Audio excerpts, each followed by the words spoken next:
Bonsoir les amis, ravi de vous retrouver. Au nom de toute l'équipe d'ATV, permettez-moi tout d'abord de vous adresser une excellente année 2018. Ce soir, nous accueillons Monsieur Thierry Macaire. Bonsoir. Bonsoir, monsieur Amri. Vous êtes le directeur du journal numérique Le Quotidien, toujours gratuit. Toujours. Vous êtes là aujourd'hui parce que vous avez, le 5 janvier dernier, écrit un édito quelque peu désabusé. Expliquez-nous un peu le pourquoi du comment. Non, c'était un édito. Alors, donc, on peut retrouver sur le site www.lequotidien avec un k.fr. Faites un peu de pub. Ben, évidemment. Non, c'est un édito de début d'année avec quelques interrogations sur l'année que nous venons de passer et puis sur celle qui va venir. Et donc, on est dans une sorte de tradition qui veut que chaque début d'année, tout le monde se souhaite la santé, l'argent, la réussite, etc., etc. Bon, c'est vrai que je le prends avec un peu de recul. Dans cet édito, vous dites par exemple que entre le mouvement social et aujourd'hui, vous n'avez pas observé de changement.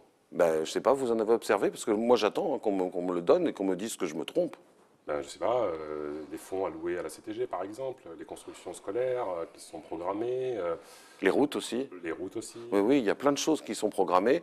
Ce que j'aimerais savoir, c'est les choses nouvellement programmées. Celles qui n'étaient pas dans les tuyaux, celles qui n'étaient pas prévues, celles qui vont véritablement participer au rattrapage. Parce qu'à un moment, effectivement, on a besoin d'avoir des lycées, on a besoin d'avoir des collèges, on a besoin d'avoir des routes. Mais aujourd'hui, on n'a pas besoin de les améliorer, on a besoin d'en créer, on a besoin de construire. Alors vous êtes connu comme quelqu'un qui parle vrai. Hein, parlons par exemple de ce que vous évoquez dans votre édito, l'observatoire des prix. Pour vous, c'est un bidule qui ne sert strictement à rien. Ah, mais non, encore une fois, j'ai rien contre l'Observatoire des prix. La seule chose, c'est que je ne sais pas à quand date la dernière réunion de cet observatoire et à quoi ça a pu servir. Vous pourrez remarquer quand on va dans des supermarchés, il y a encore quelques petits panneaux qui sont marqués bouclier prix, c'est bien ça. Plus personne ne sait à quoi ça sert, plus aucune communication n'a lieu autour de ça. À un moment donné, on peut se poser la question de savoir si ça n'a pas encore été quelque chose qui a été créé pour calmer le jeu, et puis ben, derrière, ça n'apporte plus rien. C'est un peu le drame de la Guyane, ça, les espèces d'effets d'annonce comme ça, constitution de commission, sans réel suivi. Alors, on va être clair, je ne suis pas persuadé que ce soit le problème de la Guyane. C'est un problème plus général. C'est qu'à un moment, pour calmer le jeu, on va effectivement proposer d'avoir une commission de réflexion sur ci et sur ça, et puis de sortir un rapport.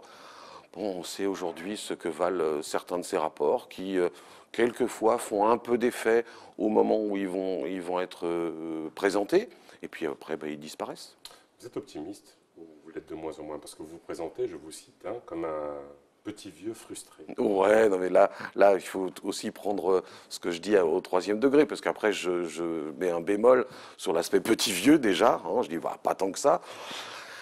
Mais à certains moments, quand on lit au premier degré ce que j'écris, oui, on pourrait se dire, mais effectivement, il est frustré, il est aigri, il est contre ci, il est jamais pour ça.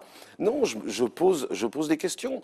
Et effectivement, le fait d'avoir cette attitude permet de se poser des questions simplement, et puis après de se dire, bah oui, qu'est-ce qui avance réellement? Donc aujourd'hui, vous êtes optimiste ou pessimiste? Je répète ma question.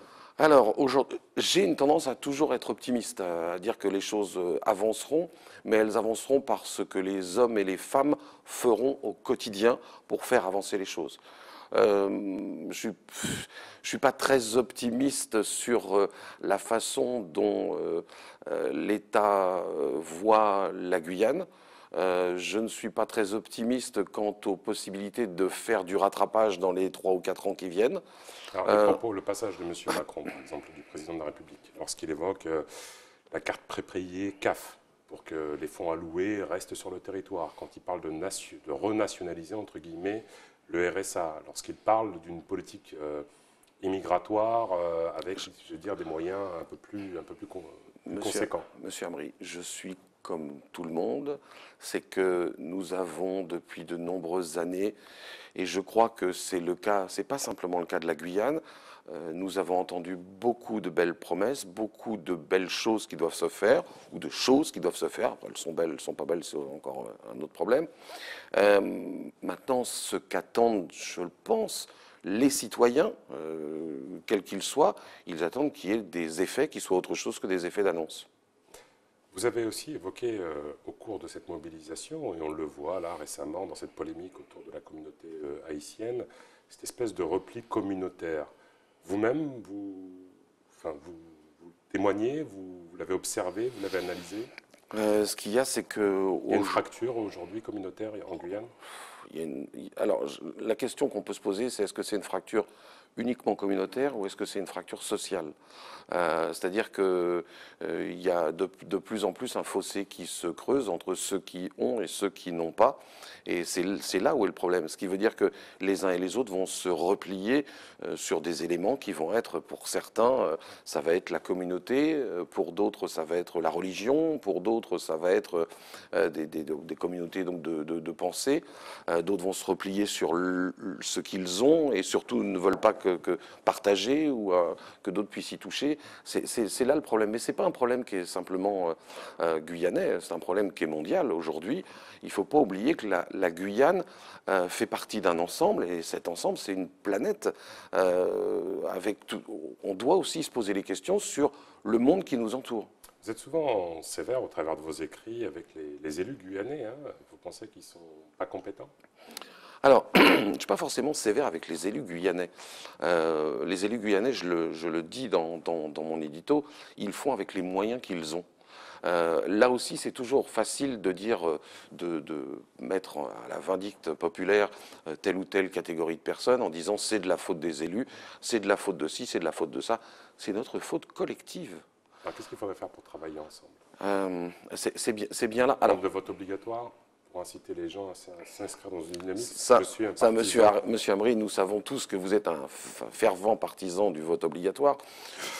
Je ne suis pas persuadé que ce soit ça uniquement qui change. Peut-être il faudrait se poser la question, effectivement, pour ramener les gens vers la participation à la vie démocratique de notre pays. Ça, c'est important.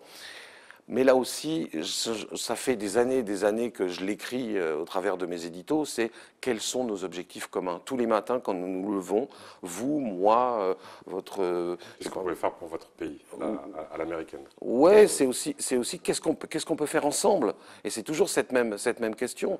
Le matin, c'est demain, si on vient toucher à l'un de mes privilèges, qu'est-ce que je fais? Est-ce que si j'ai conscience que ce privilège, on va le partager avec les autres, à ce moment-là, peut-être que j'accepterai. Enfin, il faudrait que j'accepte de le partager. Maintenant, c'est toute la difficulté. Allez, 10 secondes qui vous appartiennent pour la nouvelle année. Eh bien, écoutez, je n'espère pas me tromper, j'espère avoir un regard qui soit un regard réaliste sur cette année 2018.